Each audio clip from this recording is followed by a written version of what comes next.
Salut à tous et bienvenue sur ma chaîne.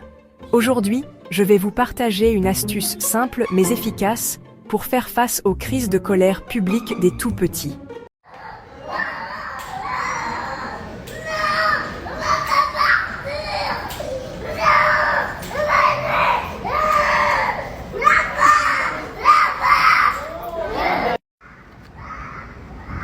Si vous êtes parent, ou si vous avez déjà assisté à une scène de crise dans un endroit public, vous savez que ça peut être stressant et embarrassant. Mais aujourd'hui, je vais vous parler d'une méthode qui a fonctionné pour moi, et qui pourrait vous aider à mieux gérer ces moments difficiles. Imaginez ça, vous êtes au parc, il est temps de rentrer à la maison, mais votre enfant ne veut pas. Il se met à hurler, se roule par terre, donnant des coups de pied et refusant de bouger. C'est le genre de situation où vous ne savez plus quoi faire. La frustration, la gêne et parfois même la honte peuvent envahir. Quand mon fils avait environ 2 ans, il avait aussi ces terribles crises de colère au parc, surtout quand il était temps de partir. Au début, je faisais comme beaucoup de parents.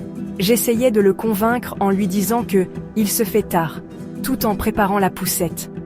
Et là, comme par magie, il hurlait encore plus fort et se dirigeait en pleurant vers la poussette. Un jour, après plusieurs jours de ce même scénario, j'ai eu une idée. Et si, au lieu de tenter de lui parler quand il criait, je lui expliquais que je ne pouvais pas l'entendre s'il criait. Je lui ai dit « Je ne t'entends pas quand tu cries, ou quand tu es en colère, je t'entends seulement quand tu me parles calmement. » Il a été tellement surpris qu'il a immédiatement arrêté de crier. Il n'avait jamais réalisé que je ne l'écoutais pas lorsqu'il était dans cet état. Et à partir de ce moment-là, chaque fois qu'il piquait une crise, je faisais juste ce geste, lui montrant que je ne pouvais pas l'entendre. Et devinez quoi? Il se calmait et commençait à m'expliquer pourquoi il pleurait. Pourquoi cette méthode fonctionne-t-elle? Les enfants, surtout les tout-petits, crient souvent pour attirer l'attention. Quand ils se rendent compte que crier ne leur donne pas l'attention qu'ils recherchent, ils arrêtent. C'est tout simplement une question de comprendre leurs besoins émotionnels et leur offrir un moyen plus calme de l'exprimer. Mais il ne s'agit pas seulement de calmer l'enfant.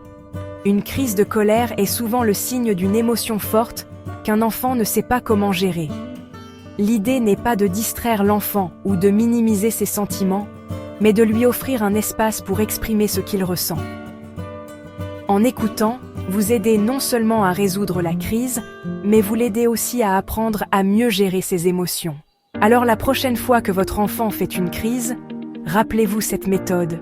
Montrez-lui que vous ne pouvez pas l'entendre s'il crie et encouragez-le à s'exprimer calmement.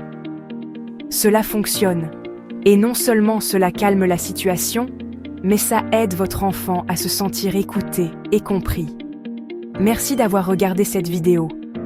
N'oubliez pas de liker, de vous abonner et de partager si vous avez trouvé ça utile.